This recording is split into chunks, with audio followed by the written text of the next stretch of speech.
الحمد لله وكفى به شهيدا. الحمد لله الذي بنعمته تتم الصالحات. الحمد لله الذي أنزل القرآن هدى للناس وبينات من الهدى والفرقان. الحمد لله الذي هدانا لهذا وما كنا لنهتدي لولا أن هدانا الله. سبحانك لا علم لنا إلا ما علمتنا إنك أنت العليم الحكيم. وصلاة وسلاما دائمين متلازمين على سيدنا وحبيبنا رسول الله محمد النبي الأمي. اللهم صل وسلم وبارك عليه وعلى آله وأصحابه وعلى كل من استنى بسنته إلى يوم القيامة. أما بعد. Hadratul Muhtaramin yang saya ta'zimi, para orang tua kita, kaum muslimin, muslimat, majelis subuh, rahimakumullah. Subuh hari ini kita sudah berada pada hari Jumat terakhir bulan Sya'ban ini. Insyaallah beberapa hari lagi yang akan datang, hari yang lebih mulia lagi daripada hari-hari ini akan mendatangi kita, yaitu hari-hari bulan Ramadan. Nah, mudah-mudahan Allah Subhanahu wa taala sebagaimana doa Nabi sallallahu alaihi wasallam, ahillahu alaina, mempertemukan kita dengan Ramadan bil amni wal iman, dengan suasana yang aman dan hati dipenuhi iman. Wassalamati wal Islam, dengan keselamatan dan keteguhan di atas Islam. Wal afiyah al mujallalah, dan diberikan afiyah. Afiyah ini Bapak-bapak dan Ibu sekalian, ini yang seringkali kita lupakan minta kepada Allah Subhanahu wa taala. Afiyah. Afiyah itu artinya kita mendapatkan apa-apa yang kita inginkan, dan kita juga dianugerahi keselamatan dari berbagai macam malapetaka dan musibah. Saya ingin memberikan satu contoh tentang afiyah ini yang dimasukkan oleh Nabi sallallahu alaihi wasallam di dalam doa beliau. Jadi Imam Ahmad bin Hanbal itu seringkali berdoa kepada Allah Subhanahu wa taala, karena beliau ini sibuk mengajar, sibuk menulis, ya. Beliau punya kitab musnad itu, di dalamnya itu ada hadis, kumpulan hadis lebih tidak kurang dari 1 juta hadis, ya. Jadi beliau sibuk menulis, sibuk mengajar, sampai kemudian beliau merasa waktunya ini kurang untuk mendaras, untuk mengulang-ulang hafalan hadis-hadis. Lalu berdoa kepada Allah Subhanahu wa taala, ya Allah, berikanlah aku kesempatan, waktu yang luang, waktu yang lapang, supaya saya bisa mengulang-ulang hafalan hadisku. Itu yang beliau minta kepada Allah dalam doanya. Akhirnya doanya itu dikabulkan oleh Allah Subhanahu wa taala. Tapi caranya itu unik. Bagaimana caranya? Beliau dipenjara oleh penguasa. Jadi beliau dipenjara karena fitnah Al-Quran pada waktu itu, fitnah Mu'tazilah, Mu'tazilah yang memaksakan pemahamannya bahwa Al-Quran itu adalah makhluk. Sedangkan beliau ini adalah imam Ahlus Sunnah yang paling depan berdiri untuk menentang pemahaman itu. Sampai kemudian beliau dipenjara. Jadi ketika di penjara ini, karena beliau sudah tidak bisa mengajar, tidak bisa menulis lagi, maka akhirnya beliau mendaras hafalan hadisnya. Nah, disinilah kemudian beliau mengatakan, oh iya, saya minta kepada Allah agar diberikan waktu yang lapang untuk mengulang-ulang hafalan hadisku, tapi saya lupa meminta afiyah. Nah, itu. Saya lupa meminta afiyah kepada Allah. Ini satu kisah nyata. Kisah nyata yang kedua, ada seorang ibu di Arab Saudi. Ya, namanya Safiyah binti Abdurrahman. Nah, ini saya baca dalam salah satu kitab. Ini kisah nyata. Ibu ini meminta kepada Allah Subhanahu wa taala agar diberikan uang. Tidak tahu, mungkin ada kebutuhan. Dia minta uang kepada Allah itu 500.000 rial. Ya Allah, berikan aku uang 500.000 rial. Saya hajat betul kepada uang itu. Itu saja permintaannya.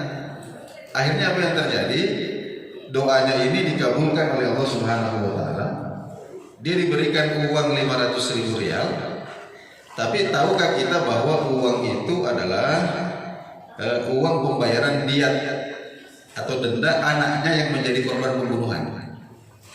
Ya, jadi ada anaknya yang dibunuh oleh orang, sehingga kemudian diputuskan berdamai sehingga pembunuh ini membayar denda persis 500.000 rial. Jadi Allah memberikan apa yang dia minta, tapi karena lupa meminta afiat, makanya kemudian. Nah ini doa-doa Nabi Sallallahu Alaihi Wasallam. Karena itu kita diajarkan Allahumma inni as'alukal afwa wal afiyah fid dunya wal akhirah. Kan begitu Pak ya? Allahumma ya Allah, ini sesungguhnya saya ini as'aluka, memohon kepadamu al-afwa, maaf, kemaafan. Al-afwa itu artinya kita punya kesalahan itu dihapus, ya, dihapus dari buku catatan. Jadi tidak ada sama sekali catatannya. Itu namanya al-afwa, dimaafkan. Kemudian yang kedua wal afiyah. Afiyah itu tadi adalah kesehatan, ya, kesehatan yang menyeluruh, termasuk di dalamnya adalah selamat dari bencana dan berbagai macam malapetaka. Kemudian Bapak-bapak, saudara-saudara sekalian, menjelang Ramadan ini, kalau kita lihat dalam Al-Quran, kata Ramadan itu Allah hanya sebutkan satu kali. Ya.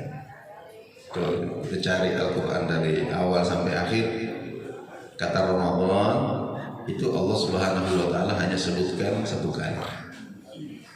Ya, itu dalam suratul Baqarah ayat 185. Ayat 185. Dan ketika Allah Subhanahu wa taala menyebutkan tentang Ramadan yang sekali-kalinya itu, Allah tidak mengaitkan Ramadan itu dengan puasa.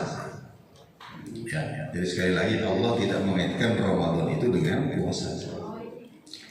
Tapi yang justru Allah kaitkan dengan Ramadan itu adalah Al-Quran. Syahrul Ramadan alladzi unzila fihi al-Quran. Allah tidak mengatakan syahrul Ramadan alladzi kataba alaikumus siyam. Jadi Allah tidak mengaitkan Ramadan dengan puasa. Puasa ini anak kecil aja bisa kalau mau. Anak kecil saja bisa.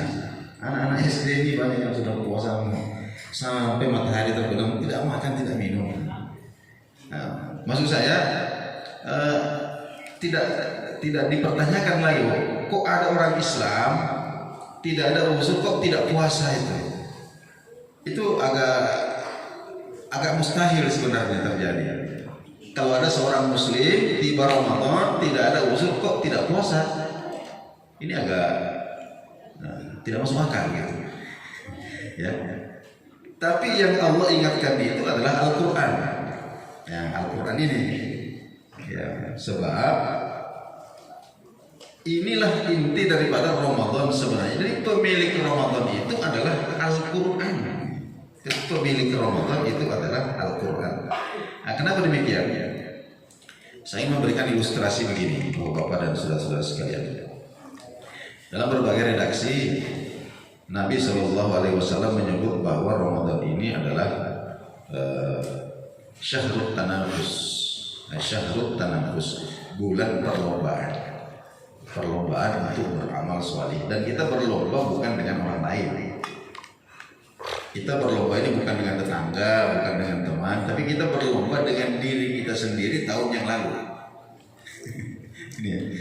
Jadi kita berlomba dengan diri kita sendiri tahun yang lalu, Ramadan yang lalu bagaimana? Itu sekarang kita berlomba dengan diri kita sendiri di Ramadan yang ini. Makanya Nabi mengatakan sallallahu alaihi wasallam, fa'arullaha min anfusikum khaira. Coba kalau ibarat mobil balap itu, perlihatkanlah kepada Allah min anfusikum khaira, performamu yang terbaik. Ya. Jadi diperlihatkan kepada Allah min anfusikum khaira. Nah, jadi ada sebagian dai, pernah saya baca buku, mengilustrasikan bahwa manusia itu kalau diibaratkan mobil itu, ruhnya itu adalah mesin mobil itu. Ya. Ruhnya itu adalah mesin mobil itu. Dan mesin mobil ini tentu ada setelan pabrik, ya. Ada setelan pabrik. Dan seiring dengan berlalunya waktu, ya mesin ini kemudian banyak tidak sinkron komponennya, sehingga perlu, kalau istilah orang bengkel itu, perlu dikalibrasi ulang. Jadi itu mesin mobil kalau mau balapan itu, maka yang pertama kali dilakukan adalah dikalibrasi dulu mesinnya. Apa yang dikalibrasi? Di setel ulang. Komponen-komponennya ini disinkronkan supaya kembali kepada setelan pabrik. Nah, itu namanya dikalibrasi. Nah, Ramadan ini bapak-bapak dan ibu sekalian, ini sebenarnya momen untuk mengkalibrasi ulang. Ya. Jadi Ramadan ini ibarat mekanik. Dia membawa banyak langkah-langkah. Ada step demi step, mulai dari puasa, qiyamul lail, baca Quran, sedekah, menahan diri dari hawa nafsu, tidak sembarang dikasih masuk di dalam perut. Itu adalah langkah-langkah untuk mengkalibrasi mesin supaya bisa kembali kepada performa setelan pabrik. Kira-kira seperti itu. Nah, persoalannya adalah banyak di antara umat ini yang mengira bahwa Ramadan itu adalah perlombaan mobil hias karnaval. Ya. Jadi yang diperhatikan atau yang mendapatkan perhatian banyak itu bukan mesin, bukan performa mesin, tapi aksesori. Ya, aksesorinya ini. Ya. Jadi bodinya mobil ini dicat ulang, ditempel di berbagai macam. Padahal itu tidak ada kaitannya dengan performa mesin, tidak ada. Ya. Jadi inilah bapak-bapak dan ibu yang mesti kita. Jadi orientasi kita Ramadan ini jangan hanya sampai kepada apa yang disebut sebagai aksesori saja, ya, supaya enak dipandang mata, ya. Menu buka puasa yang macam-macam warnanya, ya. Kemudian berbagai macam kegiatan-kegiatan yang sama sekali tidak ada hubungannya dengan perbaikan ruh, ya, tidak ada sama sekali hubungannya dengan bagaimana spiritual kita ini kemudian bisa bertumbuh pada bulan suci Ramadan ini. Nah, karena itu kalau kita menyimak para ulama salaf itu, Imam Anas bin Malik, ya, Imam Anas bin Malik, ya, ini gurunya Imam Syafi'i. Beliau ini adalah Imam Darul Hijrah. Beliau adalah Imam kota Madinah. Umur beliau itu sekitar 82 tahun baru wafat, dan semenjak usia 25 tahun beliau sudah mengajar hadis di Masjid Nabawi sampai dari umur 25 sampai umur 82 beliau mengajar hadis di Masjid Nabawi. Tidak pernah beliau liburkan itu kecuali Ramadan. Ramadan beliau libur. Jadi beliau mengatakan begini, Ramadan itu ya rumah masjid, rumah masjid, rumah masjid, rumah masjid. Itu Ramadan bagi Imam Syafi'i. Jadi Ramadan bagi beliau adalah rumah ke masjid, masjid balik ke rumah, rumah lainnya. Tidak ada tempat lain. Ya, jadi tidak ada persinggahan lain kecuali rumah dengan masjid. Nah, kenapa? Beliau mengatakan karena Nabi menyebutkan bahwa Ramadan itu syahrul muwasah. Jadi muwasah itu artinya bulan di mana kita itu diarahkan oleh Nabi Shallallahu Alaihi Wasallam untuk memberikan perhatian lebih kepada anak dan istri kita di rumah. Ya. Ini saatnya kita kembali tengok anak-anak kita ini, bagaimana mengajinya. Ngerti tidak dengan rukun-rukun sholat ini? Bagaimana wudunya, sudah benar atau tidak? Istri kita sendiri sudah tinggal bersama kita berapa puluh tahun, sudah berapa kali melahirkan gara-gara kita. Ini bagaimana sholatnya? Bagaimana? Sudah betul ke Fatihahnya? Ini namanya muasa. Ini kita terutama ma'asyiral laki-laki ini, ya, ma'asyiral rijal. Ini ada momen pada bulan Ramadan ini untuk memberikan muasah, empati, kepedulian terkait dengan orang-orang yang berada di dalam tanggungan kita.